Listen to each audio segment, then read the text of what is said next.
Sean bienvenidos una vez más a un nuevo estudio de teología.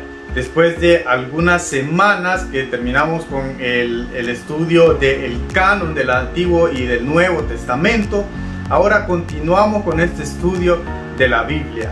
Quiero recordarles que nos encontramos en la parte que se llama bibliología, que dijimos que es una de las partes de la teología sistemática, y la bibliología es el estudio de la Biblia. Por lo tanto, hoy en este estudio vamos a hablar acerca de la crítica textual.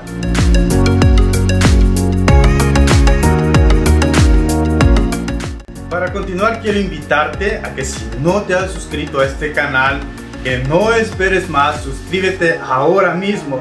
Abajo de este video hay un botoncito rojo que dice suscribirse.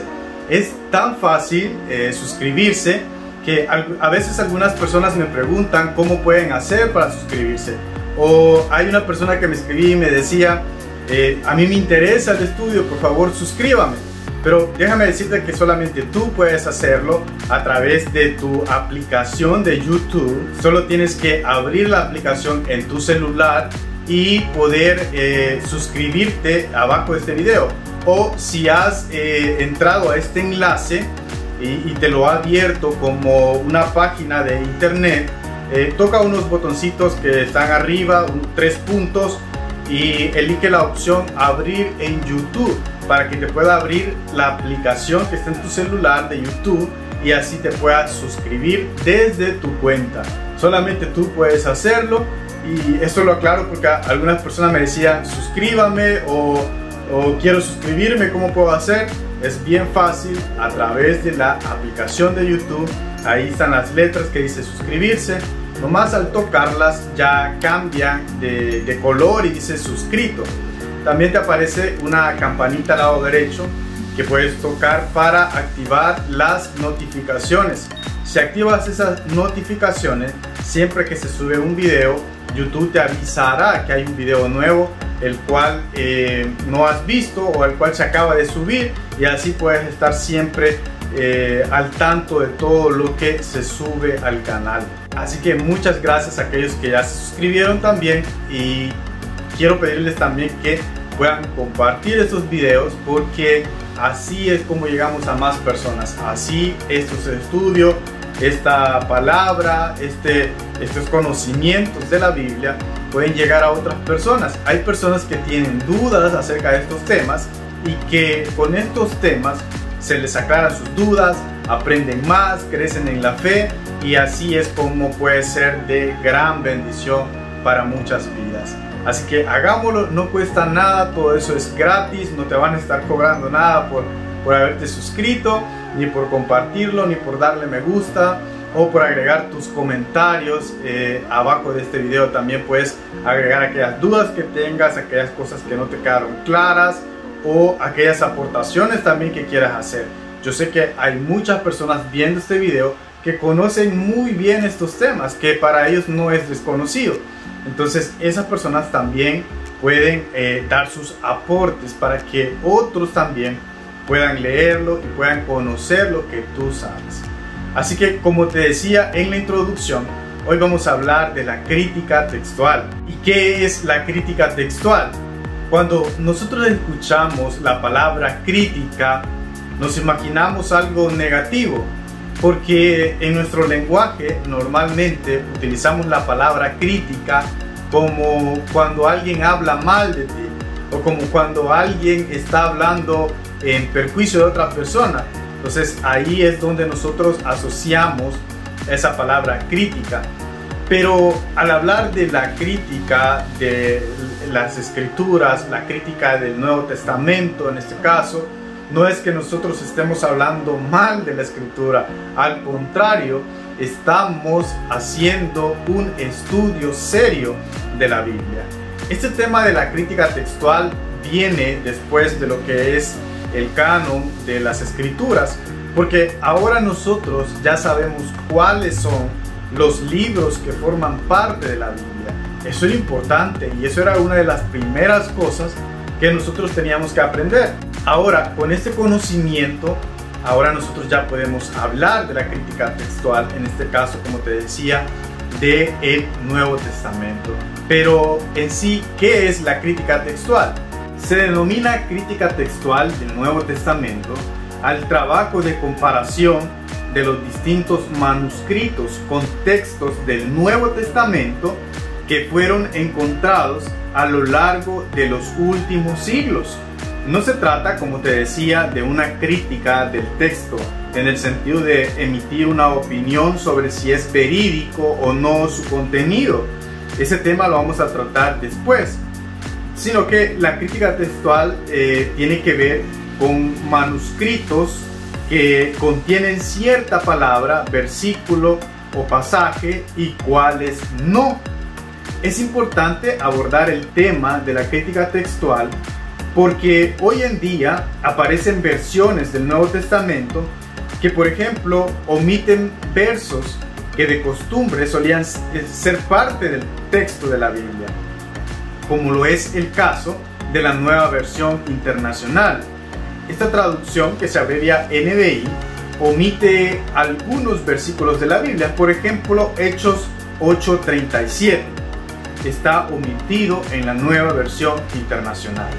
Pero en otras ocasiones se incluye un verso o un pasaje y se comenta en una nota de pie de página que ese texto no se encuentra en los manuscritos más antiguos. Por ejemplo, el caso de Primera de Juan 5:7.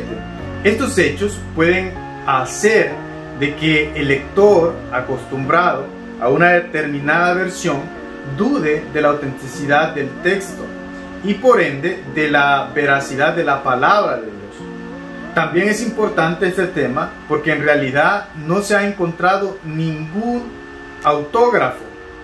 Autógrafo es aquellos libros que eran los originales, porque nosotros cuando hablamos de los libros originales normalmente nos estamos refiriendo a las copias que ahora tenemos en los idiomas originales, porque lo que son los libros originales, es decir, los que las personas escribieron, las personas que fueron inspiradas, en el caso del Nuevo Testamento los apóstoles, en el caso del Antiguo Testamento los profetas, esos libros que estas personas escribieron directamente, esos libros ya no se encuentran.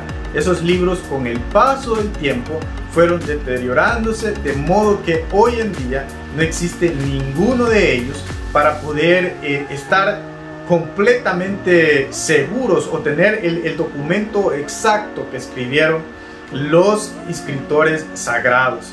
Entonces, pero ahora se encuentran muchísimas copias. Entonces, a esos originales que escribieron los escritores inspirados se les llama autógrafo. Al comprender la crítica textual, nos enfocamos en primer lugar en el origen y en la historia de la transmisión del texto del Nuevo Testamento.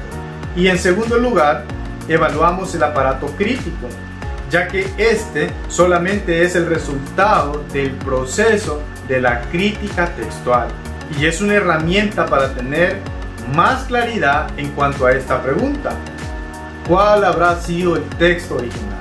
¿Cuál habrá sido el autógrafo? El que escribió el autor de la carta o del evangelio.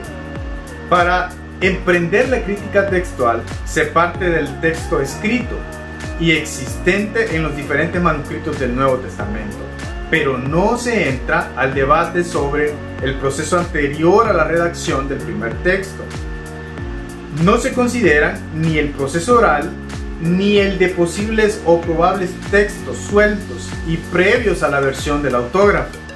Este trabajo del texto tal como fue escrito por su autor originalmente se le llamará autógrafo y copias a las reproducciones de ese texto original. Pero reconociendo que cada copia era un original también hasta la invención de la imprenta, porque antes cada una tenía que hacerse a mano, por eso se llamaba manuscrito, por lo que no había dos copias idénticas. Entonces de eso es lo que habla la crítica textual. Algo muy importante también que quiero aclarar porque se va a estar mencionando continuamente en este estudio, es el aparato crítico. ¿A qué se le denomina el aparato crítico en este tema? El aparato crítico es la información que aparece en la parte inferior de las páginas del Nuevo Testamento griego. Ella evalúa el valor de los manuscritos para la lectura de las diferentes variantes. Eso es lo que se denomina aparato crítico. Pero para hablar de este tema también es importante hablar del material y de las formas en cómo se copiaba la escritura antiguamente. Por eso vamos a hablar también de los materiales que primeramente se usaron y cómo fue evolucionando el uso de esas herramientas para escribir lo que es la palabra de Dios. Primeramente vamos a hablar del papiro. El papiro es el nombre de una planta acuática que crecía muy bien en el suelo poco profundo a lo largo del río Nilo y en algunos otros lugares alrededor del mar Mediterráneo, por ejemplo en Siria o en el noreste de África. Es de fácil cultivo y crece tanto en pleno sol como en la penumbra. El papiro es capaz de crecer entre 2 a 5 metros de altura y el tallo es cilíndrico que puede alcanzar un grosor de hasta 8 centímetros. Se utilizaba para fabricar sandalias, cuerdas, ropas, esteras y sobre todo papiro, que era el material sobre el que se escribía. La raíz también podía usarse para preparar medicinas y perfumes. Los egipcios fueron los únicos que comercializaron el papiro como material de escritura. Para la fabricación de esta base sobre la cual se escribía, había un proceso, y el proceso era que se cortaba el tallo en pedazos de aproximadamente 30 centímetros de largo y estos pedazos se sacaban tiras finas de aproximadamente de 8 por 30 centímetros. Se les tomaba y se les colocaba horizontalmente una al lado de la otra, teniendo en cuenta que todos los nervios de las tiras iban en la misma dirección. Sobre esta primera capa se ponía otra capa con las tiras en forma vertical, es decir, en forma contraria.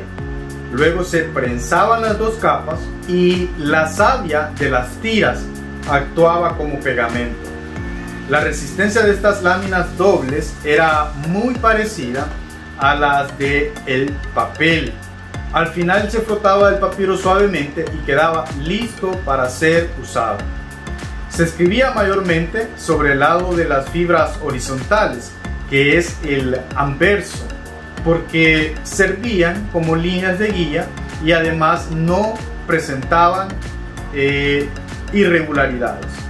Muy pocas veces se usaba también el reverso, el lado del papiro donde las fibras corrían en dirección vertical, pues al escribir horizontalmente se producían muchas irregularidades. Según la calidad se diferenciaba entre diferentes categorías de papiro. Hasta aproximadamente el año 100 a.C., cuando empezó a aparecer el pergamino, se usaba exclusivamente el papiro como material de base para la escritura. Y luego se pueden encontrar manuscritos escritos sobre papiro que datan de hasta el siglo 7 después de Cristo. Entonces el papiro era una de las formas más comunes de escribir en esa época, hasta la invención del pergamino. El papiro era algo así como lo que en nuestros países se conoce como petate. Yo sé que hay algunos países que tal vez tiene otro nombre, tal vez lo conocen de un nombre diferente, pero el petate es unas fibras que se saca también de una planta llamada petate, y que esas fibras se sacan las tiras y se empieza a entrelazar entre sí para formar lo que es algo parecido a un tapete o algo parecido a una alfombra. La diferencia es de que como el petate tiene como propósito más que todo para dormir, hacer una superficie, hacer algo como decía tipo tapete para dormir.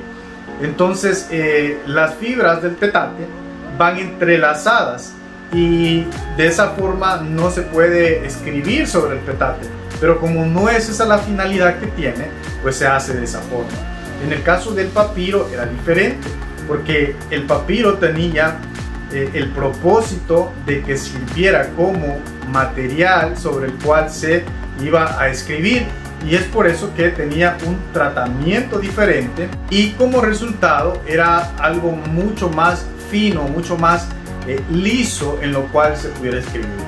Pero aparte de todo eso, no es que quedara también como una página de papel de las que conocemos nosotros hoy en día, sino que algo de áspero había en el papiro, pero esa era la forma como se escribía originalmente. Algunos papiros que nosotros podemos ver las imágenes son estos, por ejemplo, que nosotros podemos ver en ellos que se veía algo así como que si fuera madera, algo así como lo que es el plywood que nosotros hoy en día conocemos. Entonces no era una superficie totalmente lisa, pero que para los propósitos de escritura sirvió de mucho, y es como los primeros escritos del Nuevo Testamento se produjeron. Posteriormente llegó lo que fue el pergamino. El pergamino fue otro material que vino a sustituir lo que era el papiro. El pergamino era hecho a partir de pieles de animales como terneras, cabras, ovejas o antílopes. Entre más joven era el animal, más fino resultaba ser el pergamino. Y el pergamino, tanto como el papiro, también llevaba un proceso. La piel de este animal era sometida a un proceso primeramente de limpieza, tanto químico, que cuando digo químico no nos imaginemos algo como ahora, como se pudiera hacer ahora, sino que era prácticamente un baño de cal el que se le hacía. Como físico, el proceso físico era que se raspaba con un cuchillo y se frotaba con el polvo de una piedra que servía para suavizar y alisar la superficie, así como ustedes lo están viendo ahí en la imagen. El nombre de este material proviene de la ciudad de Pérgamo, en la costa del mar Egeo, lo que ahora nosotros conocemos como Turquía, o lo que ahora es Turquía, más bien dicho. Aunque se sabe que ya se escribía sobre pieles mucho antes del siglo II a.C., existe una leyenda contada por Plinio el Mayor en su Historia Natural. Este hombre se refiere al invento del pergamino en el siglo II a.C. Según esta historia, el rey Eumenes se propuso construir en su ciudad una biblioteca que pudiera competir contra la biblioteca que se encontraba en Alejandría.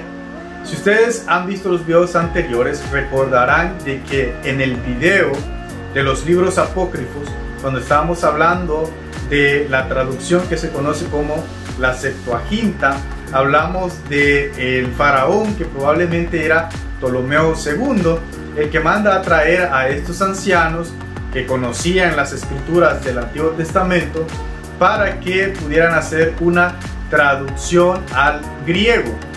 Y esa traducción al griego se hizo en la ciudad de Alejandría, donde se encontraba esta biblioteca que era la más grande y la más famosa del mundo. Entonces, cuando el rey Eumenes quiso hacerle la competencia a esa biblioteca de Alejandría, lo que hizo Ptolomeo fue que dejó de venderles el papiro, que era el material que se usaba para escribir en ese entonces. Entonces, al dejar de venderles el papiro, porque Egipto, como dije hace un rato, era el que vendía el papiro para escribir, con esta finalidad de escribir, vendía el papiro ya procesado para que se pudiera escribir sobre él. Entonces, al negarles la venta de papiro, Ptolomeo lo que buscaba era de que parara el proyecto del rey de construir una biblioteca que le hiciera la competencia a la biblioteca de Alejandría. Pero en su lugar, en lugar de desistir de la idea de construir la biblioteca, lo que hizo el rey Eumenes fue que buscó una solución y descubrió que se podía crear uno hecho a base de pieles de animales, es decir, el pergamino. Entonces es posible que Pérgamo se haya hecho famoso por un pergamino de alta calidad, pues fue el centro de producción de este material. Entonces, como que la palabra también o el nombre de la ciudad de Pérgamo también tiene que ver con esto de que allí fue donde se inventara lo que es el pergamino, estas pieles de animales que servían para escribir. Se producían también libros muy lujosos de pergamino. Estos eran teñidos en púrpura, en los cuales se escribía con tinta mezclada, ya sea con oro o con plata. Desde el siglo I a.C. hasta el siglo VII después de Cristo, se escribía sobre papiro y pergamino, de acuerdo con las posibilidades económicas, de acuerdo con las circunstancias y de acuerdo con el propósito del producto. La mayor desventaja quizás del pergamino era el costo, puesto que su producción era mucho más complicada y por lo tanto de mayor costo. Pero las ventajas a largo plazo superaban las desventajas, porque en términos generales el pergamino era un material mucho más duradero que el papiro. El papiro era un material que se desgastaba mucho más rápido, era más perecedero. En cambio, el pergamino tenía la ventaja de que era más duradero, aunque algunas veces también podía romperse por las esquinas, pero era mucho más duradero que lo que era el papiro.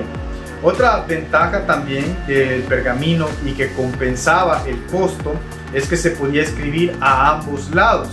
Esto hacía de que el costo fuera compensado, porque no solamente tenían un lado para escribir, sino que ya eran dos lados para escribir. Pero aproximadamente desde el siglo VII hasta la Edad Media tardía se usaba exclusivamente el pergamino, que luego fue reemplazado obviamente por el papel y introducido en Europa por comerciantes árabes que lo traían desde China. Ya cuando se inventó el papel, pues obviamente estos materiales quedaron en desuso, aunque los manuscritos más antiguos, aunque las copias más importantes que se encuentran, fueron escritos obviamente en estos materiales. Y por eso es importante conocerlos, porque es la forma o eran las superficies por medio de las cuales se escribía. Claro, esto no quiere decir de que solamente el papiro y el pergamino fueron los materiales que se usaron para escribir. Prácticamente se podía escribir sobre cualquier superficie. Existen piedras que contienen escritura. Los egipcios acostumbraban a escribir también en las paredes o en lo que se conoce como estelas, pero el material sobre el cual se escribió lo que son la Biblia, partes del Antiguo Testamento, del Nuevo Testamento, son básicamente estos materiales los que se utilizaban para escribir. En el mundo greco-romano se utilizaba tanto el papiro como el pergamino, y lo que se hacía es hacer rollos. Para hacer rollos unían una página, el borde de una página con el borde de otra página, y así formaban aproximadamente un ancho de 30 centímetros y de largo podían ser varios metros que contenía el rollo. Al final de esta tira larga de páginas unidas por el borde se colocaba una varilla en la cual se enrollaban todas las páginas alrededor de dicha varilla, y esto es lo que ellos llamaban un volumen, y de ahí viene esa palabra que nosotros utilizamos ahora, que cuando un libro o cuando una obra literaria viene en varios tomos, nosotros también le llamamos volumen, pero viene de ese rollo que denominaban volumen, porque volumen es una palabra latina que significa algo enrollado. Entonces, como estas páginas las enrollaban alrededor de esa varilla, recibía el nombre de volumen. Pero estos rollos podían ser tan grandes que podían incluso llegar a medir 10 metros. Entonces imagínate lo pesado que se hacía un rollo cuando ya alcanzaba los 10 metros. Por eso las personas normalmente hacían los rollos de 5 a 6 metros. Y quizás esa haya sido una de las razones por las cuales en el caso de Lucas, que fue quien escribió el Evangelio y el libro de los Hechos, quizás esa fue una de las razones por la cual él escribió 2 volúmenes, 2 obras apartes, porque en un solo rollo era bastante imposible que pudiera escribir tanto el Evangelio como el libro de los Hechos. Por eso es que él hizo un rollo, un libro que contenía el Evangelio, y luego hizo una segunda parte que fue el libro de los Hechos. Eso facilitaba el poder tanto leerlo como también transportarlo, porque se hacía un rollo bastante grande. Entonces esta era la forma como se hacía, como se podía aprovechar para escribir algo ya bastante extenso como lo era el Evangelio. Posteriormente, al inicio del siglo II, es cuando ya se utilizaban las páginas de forma diferente, y es que se cosían formando algo parecido a los libros que tenemos nosotros hoy en día. Esto facilitó muchísimo las cosas, porque aparte de que era más fácil para transportarse, también era más fácil para leerlo. Y estos formatos, estos nuevos formatos de las páginas cosidas en forma como los libros de hoy en día, es lo que nosotros conocemos como códices. Cuando hablamos de códices, no estamos hablando de un papiro aislado, un pergamino aislado, ni tampoco del rollo, sino que cuando hablamos de códices estamos hablando de estas páginas en forma de libro. Para la iglesia cristiana, la forma del libro tenía una gran ventaja, porque se podían juntar y agrupar textos similares. Por ejemplo, los 4 evangelios podían ya unirse en un solo volumen, o las cartas del apóstol Pablo, por ejemplo, también ya podían convertirse en un solo volumen, cosa que antes, cuando se utilizaba el rollo, era bastante imposible por la longitud que alcanzaban estos rollos. Ahora, ¿qué utilizaban ellos para poder escribir? Por supuesto, ¿verdad?, que no existían los lapiceros en esa época. Lo que utilizaban para escribir era algo que se llamaba cálamo. El cálamo era una caña muy delgadita y hueca que provenía del tallo de alguna planta o de algún junco. Este cálamo, como puedes ver en la imagen, es lo que normalmente utilizaban para escribir. Pero también utilizaban para escribir una pluma de un ave. Creo que nosotros, en lo que son películas o en alguna serie de televisión antigua, hemos visto cómo se escribían con plumas. Eso es real, ¿verdad? Por eso se le llama pluma a algunos materiales que utilizamos hoy en día para escribir. Pero en ese entonces era literalmente la pluma de un ave la que utilizaban para escribir. Por supuesto, había que hacerle también un proceso, ya sea al cálamo o a la pluma del ave, para poder hacerlo más fino y para que fuera ideal para la escritura. Y lo que utilizaban para mojar ese cálamo o esa pluma era tinta. La tinta más normal que hacían los escribas era la tinta negra, que era una mezcla de hollín con goma y agua. Pero aparte de la tinta negra, también podían hacer tinta de otros colores, utilizando minerales diferentes, mezclando minerales diferentes, producían tinta de otros colores. Por supuesto, no nos imaginemos los colores que hay hoy en día, sino que todo era diferente, pero había una gran creatividad, porque esto ya era algo muy avanzado para lo que fue su época. Ahora, se utilizaban diferentes tipos de letras para escribir los manuscritos. Se utilizaban las mayúsculas y las minúsculas. En la Grecia antigua se usaban mayúsculas, que eran letras ligadas, y también son conocidas como letras unciales. Por eso ahora en día, cuando nosotros hablamos de códices o de pergaminos que se encuentran escritos en mayúscula, normalmente nos referimos a ellos como unciales, que es otra forma de decir que eran escritos en mayúsculas. Pero a lo largo de los siglos fueron apareciendo más que todo las minúsculas, cuando los unciales se fueron deteriorando y haciéndose cada vez menos legibles. Por ello, al principio del siglo IX tuvo lugar una reforma y se introdujeron letras más pequeñas y cursivas. El término en latín para bastante pequeño es minuscule, y de allí viene la palabra minúscula.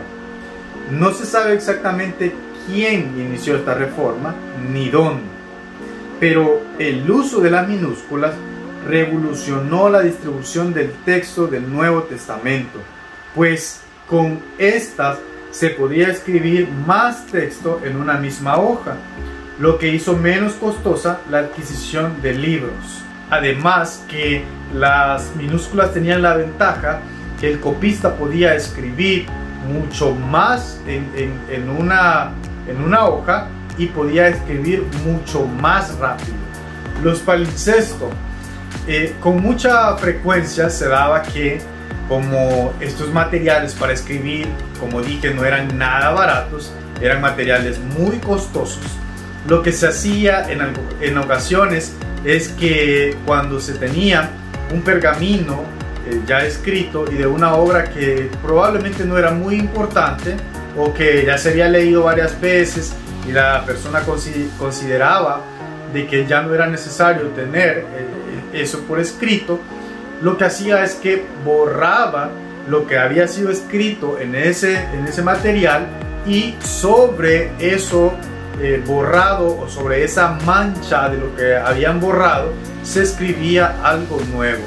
Hoy en día existen palimpsestos de la escritura, materiales que fueron utilizados por segunda vez, aunque en esa época también se prohibía que se escribiera lo que es la escritura en estos materiales, o peor aún, un material que había sido utilizado para escribir palabra de Dios fuera borrado y escribir otra cosa sobre ello. Pero estos materiales que se utilizaban por segunda vez es lo que se conoce como palimpsestos.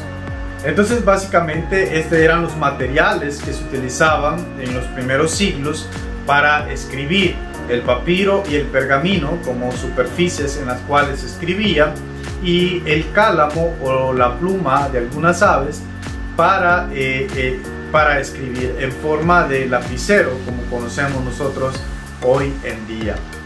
Es importante que a estos documentos se le llama manuscritos. En este tema de la crítica textual cuando hablamos de manuscrito, es referente a estos documentos que se escribían a mano, y por eso es que reciben el nombre de manuscritos. Las personas que escribían o que hacían estos documentos se les llama copistas, porque eran los que copiaban a veces de otro documento para hacer una copia. Si querían hacer una copia, por ejemplo, de un libro cualquiera de la Biblia, tenían la copia o el original, digámoslo así, y luego ellos iban escribiendo palabra por palabra, letra por letra, con mucha minuciosidad, con mucho esfuerzo, con mucha dedicación, eran personas que obviamente se cansaban, porque más que escribir estos documentos era toda una obra de arte, ¿verdad? No era tan fácil como lo es hoy en día poder escribir un documento, sino que en el caso de ellos era una obra de arte completa la que utilizaban. Entonces, estos copistas en estos manuscritos muchas veces agregaban comentarios a la copia que ellos realizaban, ya sea en los márgenes o al pie del documento. Ellos escribían notas, a veces escribían sus expectativas, escribían palabras de agradecimiento porque habían terminado su trabajo. En otras ocasiones entre ellos mismos se comunicaban a través de los manuscritos. Mientras guardaban los demás silencio, ellos se comunicaban a través de los mismos manuscritos. En otras ocasiones lo que hacían es de que si copiaban una palabra difícil, ellos introducían una pequeña aclaración en los márgenes o en el pie de estos documentos. Hacían aclaraciones o hacían algunas adiciones que dieran luz a lo que habían ellos copiado. Otras veces ellos escribían su nombre, escribían el lugar a donde habían hecho la copia o escribían la fecha, y en estos casos eso es de una gran ayuda, porque así los expertos pueden identificar en qué tiempo y en qué estilo es que se hizo ese manuscrito. Esto era algo así como lo que sucede hoy en día con algunos cristianos que tienen la costumbre de hacer notas en sus Biblias. A veces igual en el margen o en el pie de la página hacen sus notas para que no se les olvide aquellas explicaciones que están escuchando acerca de la palabra. De hecho, dicho sea de paso, hoy en día existen Biblias que son para tomar nota. Vienen las columnas de lo que es el texto sagrado, y a la par vienen unas líneas en blanco que sirven para que las personas puedan escribir sus notas acerca del texto. Entonces, algo parecido es lo que hacían los copistas en estos documentos, que ellos agregaban comentarios, agregaban notas, ya sea al margen o al pie. Pero aparte de ser una ventaja en algunas ocasiones y con alguna información que ellos agregaban, también es un problema, porque en algunas ocasiones no se sabe si lo que ellos escribieron era parte del original, del documento original el cual estaban copiando, o eran comentarios que ellos habían agregado.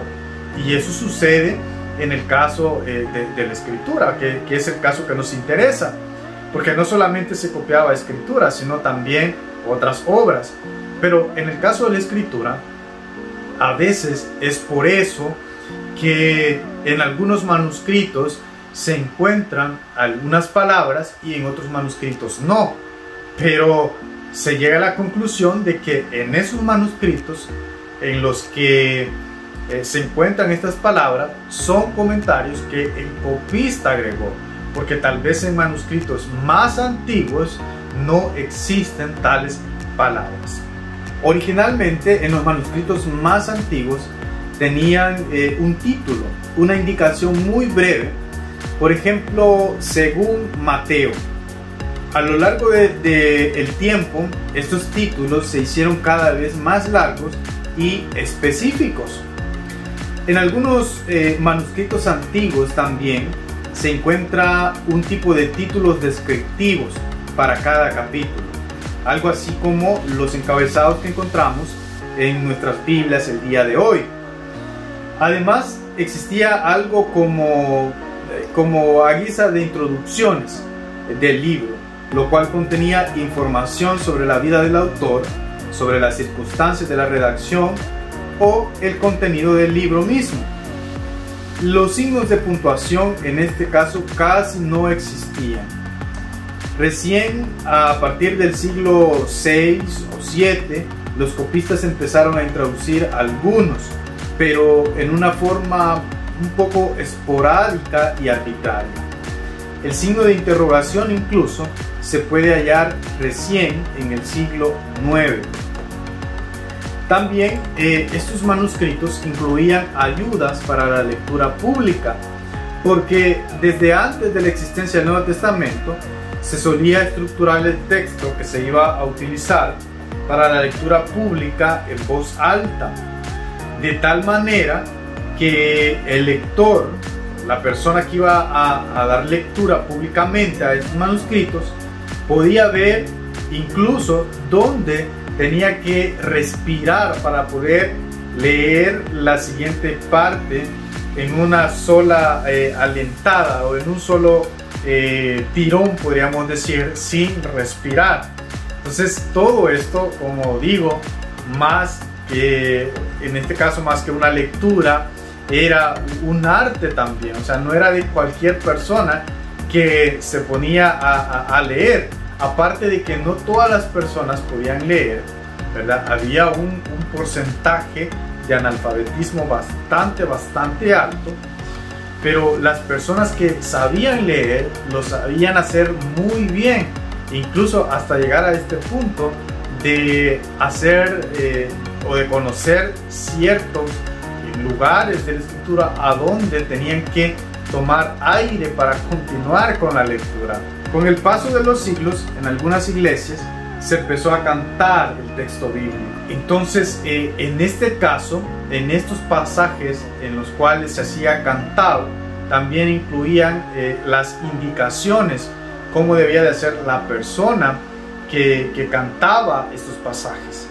Y eso de cantar el pasaje, los pasajes de la Biblia, también tenía otra ventaja, que era la fácil memorización de los pasajes de la Escritura. Y así ellos podían memorizar partes de la Escritura, podían memorizar doctrinas en el Nuevo Testamento. En el caso del apóstol Pablo, incluye la letra de algunas canciones que tenía la iglesia en los primeros siglos, en la cual se puede ver que era doctrina pura la que ellos habían construido, que ellos le habían hecho un ritmo, habían hecho lo habían hecho en forma de verso, y así ellos podían recordar más fácilmente estas enseñanzas. Ahora hablemos un poco acerca de la difusión de los autógrafos. Los autógrafos, como ya dije, son los escritos originales, son esos manuscritos que fueron escritos directamente por ya sea los apóstoles, en el caso del Nuevo Testamento, ya sea por los apóstoles o por aquellas personas que tenían el aval de los apóstoles, así como Lucas o Marcos. Pero imaginémonos al apóstol Pablo escribiendo la carta a los romanos, o más bien dictando la carta que escribió a la iglesia que se encontraba en Roma, porque la carta a la iglesia de Roma, según lo dice la misma carta en el capítulo 16, versículo 22, la escribió Tercio, y Pablo iba dictándole a Tercio lo que tenía que escribir. Tercio entonces, con mucha dedicación, escribe esta carta, y al final Pablo la sella, la firma con su puño y letra, como dice, y la carta está terminada. Está terminado este manuscrito, esta carta de Pablo a la iglesia de Roma. Ahora, ¿cómo se enviaba esa carta hasta Roma? Porque Pablo hasta ese entonces no había estado en Roma, sino que estaba en Corinto. Muy probablemente alguno de los viajeros, que en esa época eran muchos, lleva esta carta a la iglesia de Roma.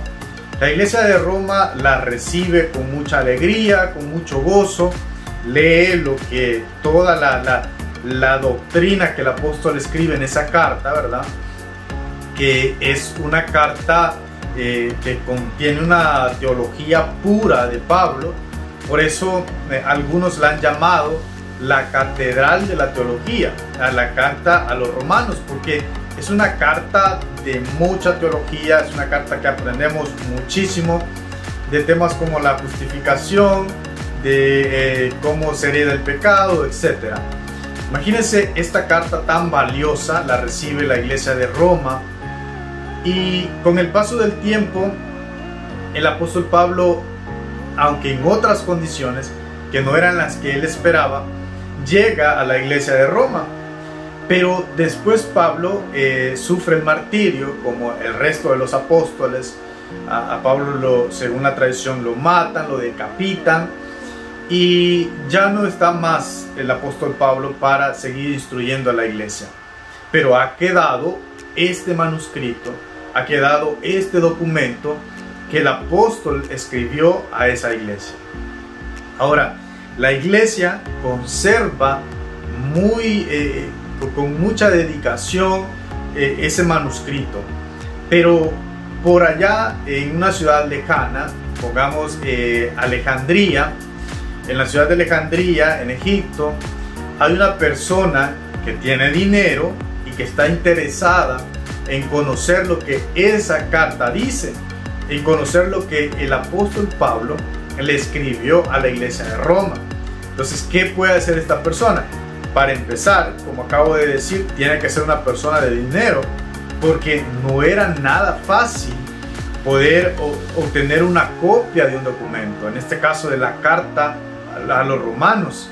Tenía que pagar un escriba. El escriba o copista iba a cobrar bastante dinero por copiar un ejemplar como lo es la carta a los romanos, por hacer un trabajo así.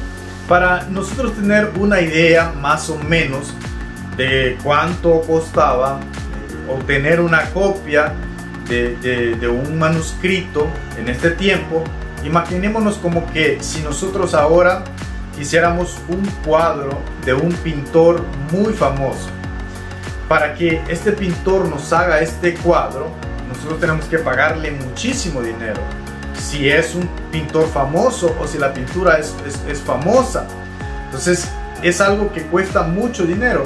Algo así era la obtención de un manuscrito. Por eso no cualquier persona tenía acceso a tener estos documentos o a poder sacar una copia de ellos, porque en este caso, en este ejemplo, la persona interesada tenía que mandar desde Alejandría hasta Roma, hasta la iglesia de Roma, a un copista para que pudiera hacer su copia en Roma y luego llevársela hasta Alejandría.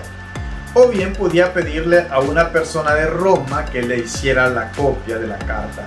Pero en cualquier caso tenía que pagar una suma bastante alta de dinero. Entonces, como ya era una copia, esta copia es cierto que era una obra de arte, porque se requería mucha dedicación para hacer la copia. La copia en sí era un original, porque era única.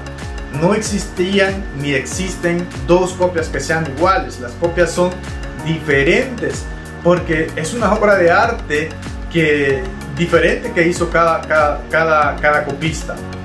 Entonces, esto tenía que ser algo muy minucioso y muy delicado de parte del copista, traducir esta carta fielmente en el idioma en que fue escrita, en este caso en el griego koiné, que era el griego común en el cual se escribieron estos autógrafos.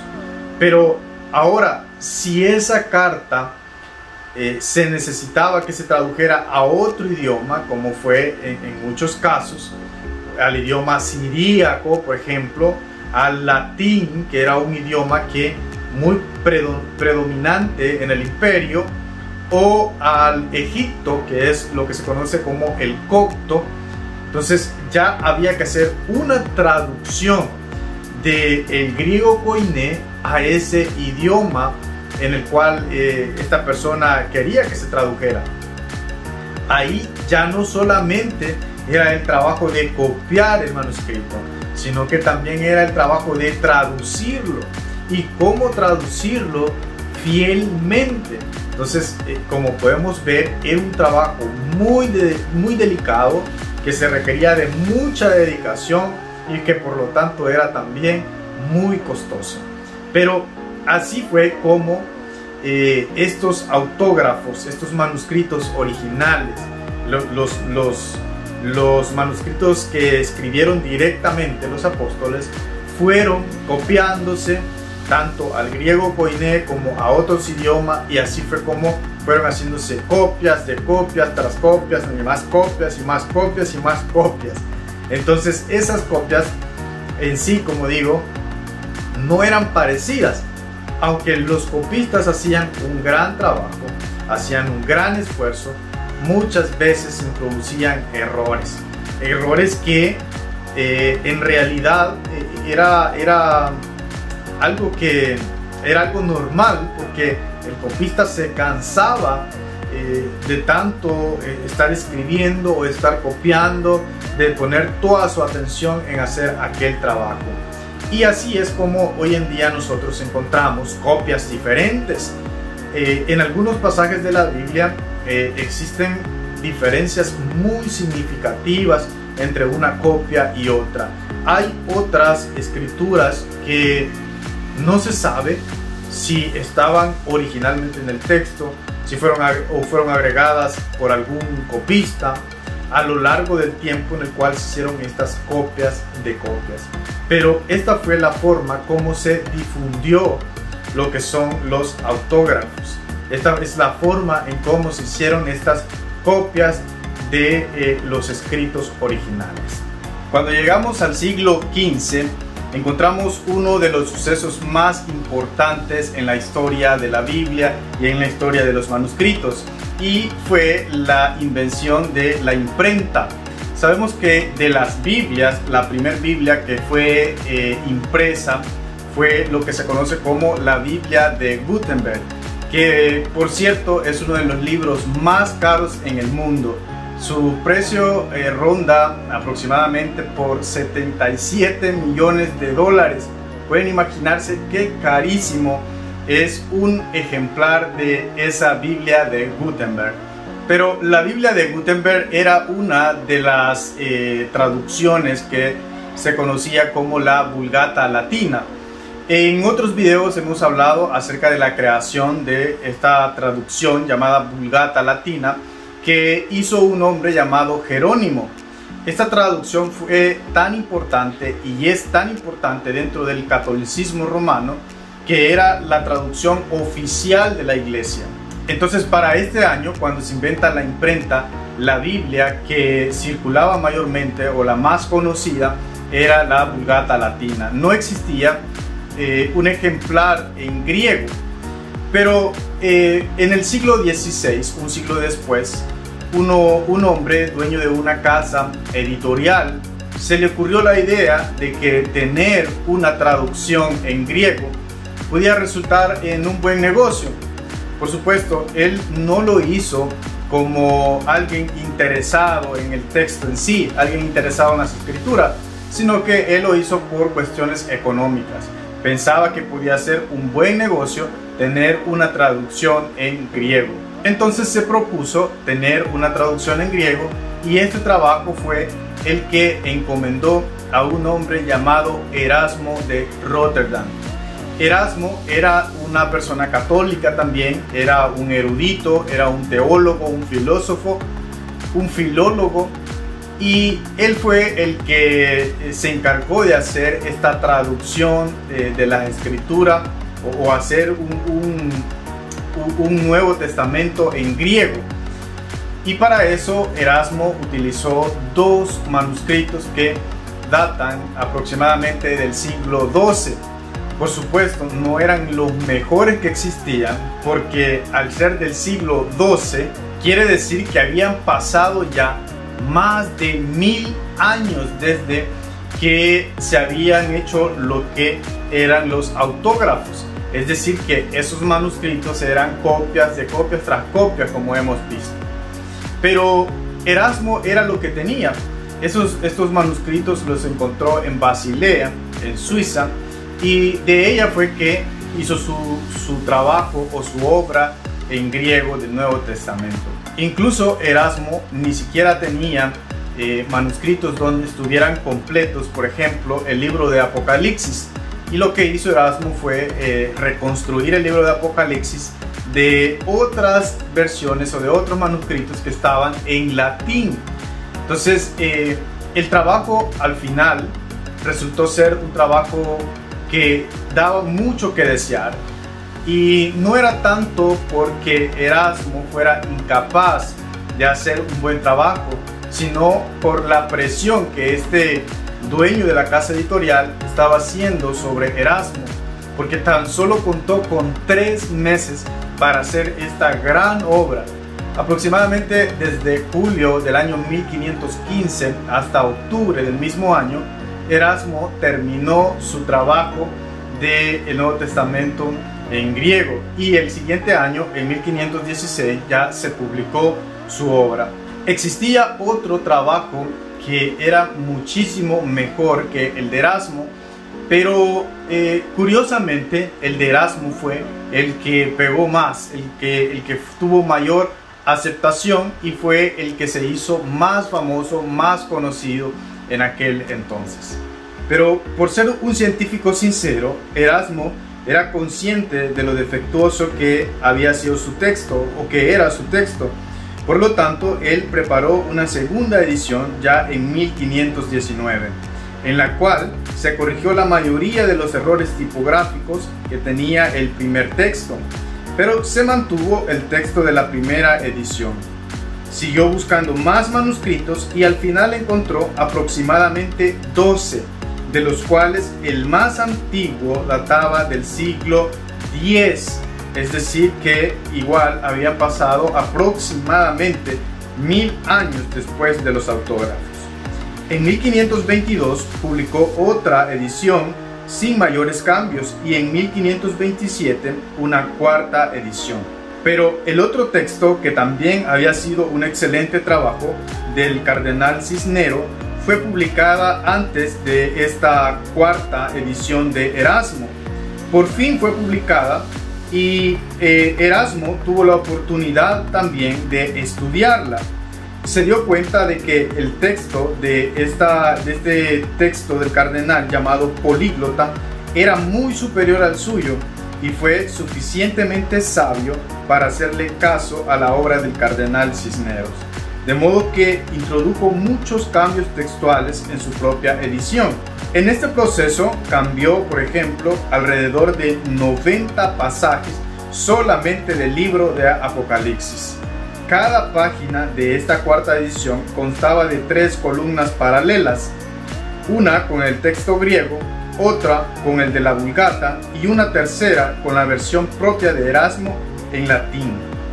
Erasmo editó una quinta y última versión en 1535, pero sin mayores cambios, debido al hecho de que era el primer texto del Nuevo Testamento en griego en el mercado, y por su relativamente bajo costo y el tamaño más manejable, el Nuevo Testamento de Erasmo tuvo una distribución mayor que el del cardenal Cisnero, por lo que era mucho más conocido y utilizado. El trabajo de Erasmo tiene una gran importancia dentro de la historia del texto griego del Nuevo Testamento, porque ese trabajo de Erasmo sirvió como fuente para muchos otros trabajos que posteriormente se hicieron.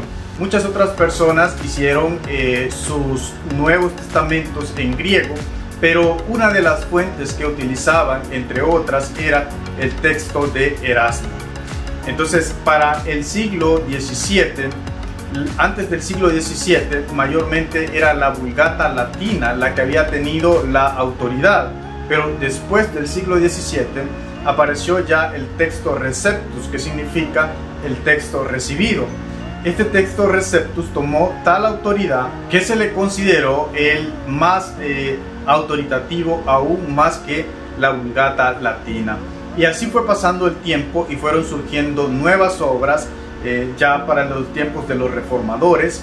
Por ejemplo, el sucesor de Juan Calvino también hizo su trabajo de un texto del Nuevo Testamento en griego.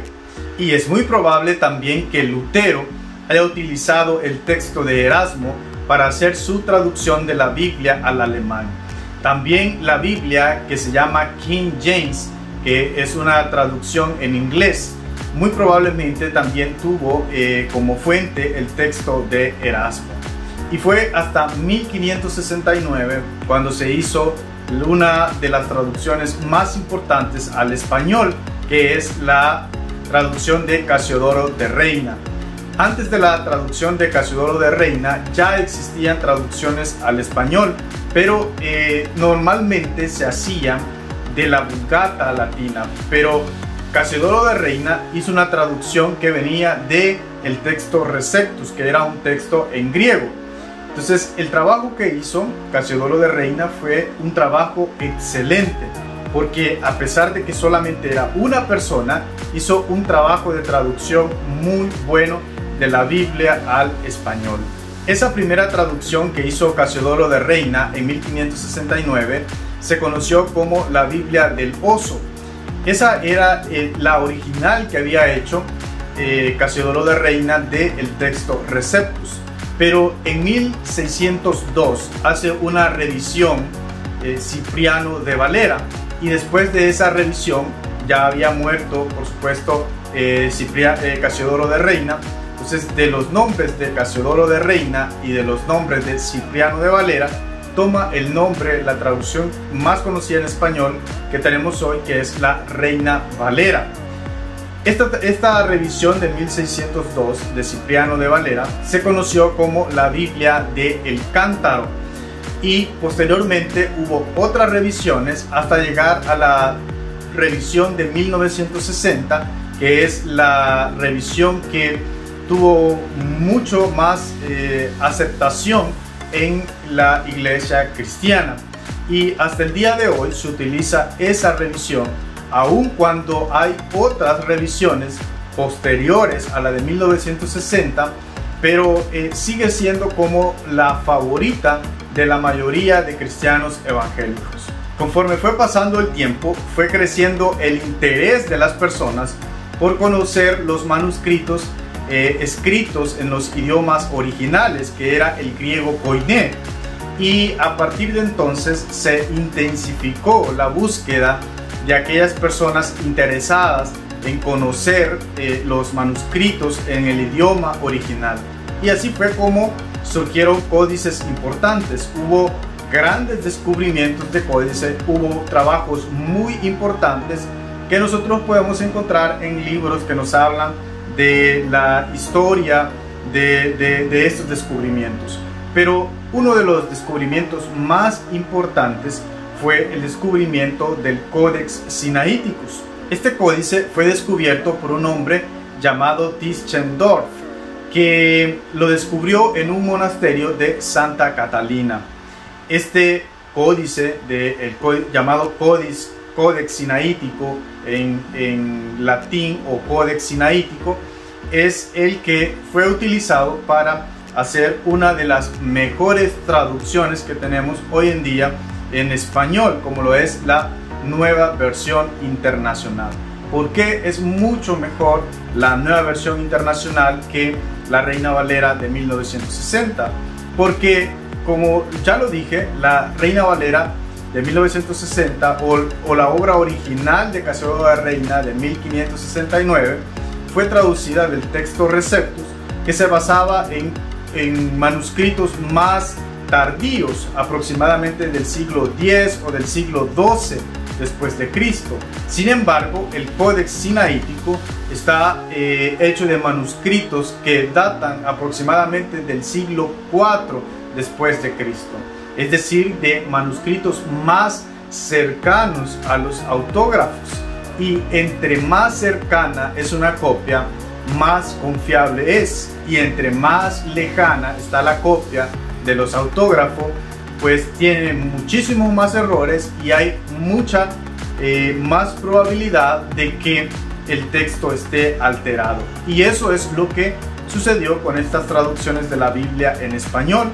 Por eso es de que hay versículos en la Reina Valera 1960 que no se encuentran en la Nueva Versión Internacional.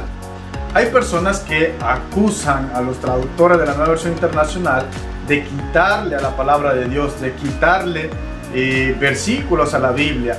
Pero si nosotros comprendemos todo esto que hemos visto en este video, nos damos cuenta de que no es que los traductores le hayan quitado a la Biblia, sino que al contrario, han buscado la forma de acercarse lo más que se pueda a los autógrafos, a los manuscritos originales.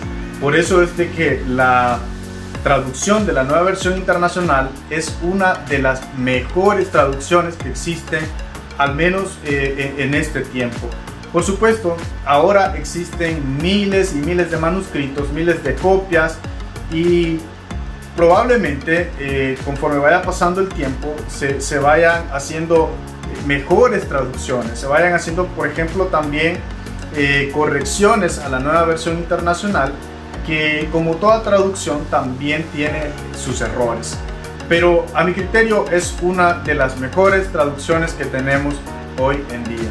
Entonces, por eso es importante conocer toda esta historia del texto del Nuevo Testamento en griego, y así fue como se hizo esto del aparato crítico.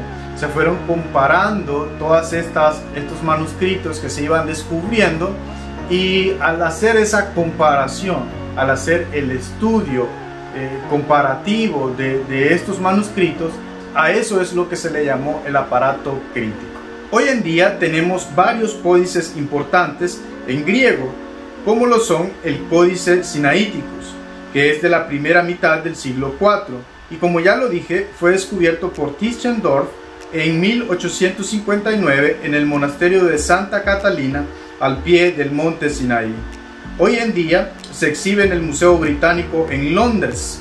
Este códice contiene todo el Antiguo Testamento, es decir, la Septuaginta y todo el Nuevo Testamento, igual como la Epístola de Bernabé y el Pastor de Hermas, los cuales mencionamos en el video de los libros apócrifos. Otro códice importante es el Códice Alejandrino. Este códice es del siglo V y se lo regalaron en 1627 al rey Carlos I de Inglaterra. Hoy se exhibe junto con el Códice Sinaítico en el Museo Británico en Londres. También contiene todo el Antiguo y el Nuevo Testamento. Además, también contiene los documentos apócrifos de primero y segundo de Clemente. Pero, sin embargo, le hacen falta algunas partes del Nuevo Testamento. Luego está el Códice Vaticano, que data de la mitad del siglo IV y se encuentra en la Biblioteca del Vaticano en Roma. Se lo menciona por primera vez en el catálogo de 1475 de los libros de esta biblioteca famosa. Por lo tanto, debe de haber ingresado antes, pero no se sabe cuándo ni cómo. Las autoridades del Vaticano se resistieron hasta 1889 a dar acceso a este manuscrito, lo cual despertó sospechas en cuanto a su contenido y generó la siguiente pregunta: ¿qué quieren esconder la Iglesia Católica? Pero al publicarlo se pudo constatar que no contenía nada sorprendente y que además era muy similar al Códice Sinaítico. Otro códice no menos importante es el Códice Efrén. Este códice data del siglo V y contiene toda la Biblia. Después de la caída de Constantinopla, en 1453, lo llevaron a Florencia y llegó a manos de Catalina. Ella lo llevó a París, donde pasó a formar parte de la colección de la Biblioteca Nacional de Francia. Pero también en lo que son las minúsculas, porque estos códigos de los que he hablado, estos códices, están en mayúsculas, pero luego también en minúsculas se encuentran documentos importantes como el conocido minúscula 33, minúscula 61 y minúscula 65, que son manuscritos también que datan de a mediados del siglo IX después de Cristo. También cabe mencionar que estos manuscritos están escritos no solamente en griego, sino que hay una variedad de idiomas. Están escritos algunos en latín, algunos en siríaco, algunos en copto, que era un idioma de Egipto, y hay muchos otros idiomas en los cuales se tradujeron las escrituras. También existen los llamados leccionarios. Los leccionarios son libros litúrgicos en los cuales se agrupan diferentes lecturas bíblicas para determinados días o para determinados acontecimientos. Son algo parecido a lo que nosotros hoy en día conocemos como devocionales. Dentro de lo que es el aparato crítico también se encuentra la clasificación de los manuscritos como A, B, C y D. Se les ha dado estas letras del abecedario en español para poder identificar la certeza que se tiene si estos manuscritos son de acuerdo a los autógrafos.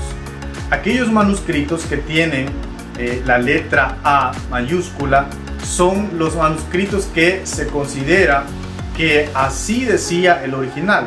Hay mucha probabilidad que así es como decía el autógrafo.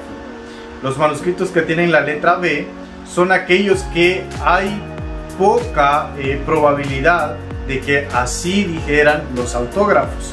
Aquellos manuscritos clasificados como C son aquellos que con mucha probabilidad no decían así los autógrafos. Y los peores, podríamos decir, manuscritos son los que se han clasificado con la letra D, que son aquellos manuscritos que muy probablemente, con mucha certeza se puede decir de que no decían así los autógrafos. Entonces estas son las 4 clasificaciones que se hacen de estos manuscritos.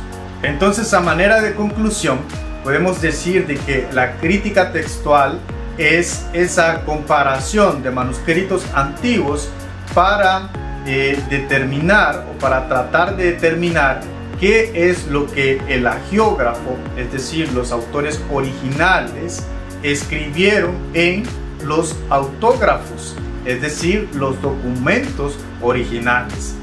Esas copias, el estudio de esas copias que existen de los autógrafos, también se les llama testigos, y el estudio de estos testigos y la comparación de ellos es lo que se denomina como la crítica textual.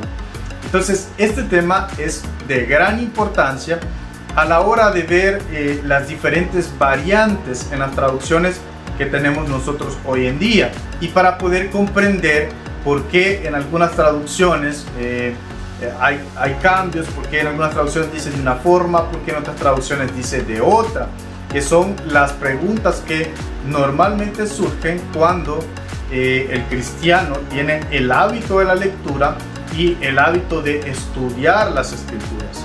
Por eso en otra ocasión vamos a hablar ya de lo que son las traducciones que existen de la escritura, las traducciones más famosas y las traducciones más confiables que tenemos hoy en día. Pero como adelanto, como ya dije, una de las traducciones más confiables es la Nueva Versión Internacional, la cual vamos a estar señalando esas diferencias que existen entre la Nueva Versión Internacional y la Reina Valera. Ahora que ya hemos entendido cómo fue todo este proceso, ahora ya se nos va a hacer mucho más fácil poder hablar de esas diferencias. Así que muchas gracias por haber visto este video, espero que te haya servido. Aunque es lo básico de la crítica textual, quiero invitarte a investigar más acerca de este tema. Hay libros completos que se han escrito de este tema, y también existen páginas en internet como lo es el codexsinaiticus.com, en donde también puedes ver los manuscritos originales de este códice, del códice sinaítico. Así que es bien fácil también poder acceder a él, aunque no podemos acceder físicamente a estos códices, pero gracias a Dios que ahora se encuentran digitalizados y podemos acceder a ellos a través del internet.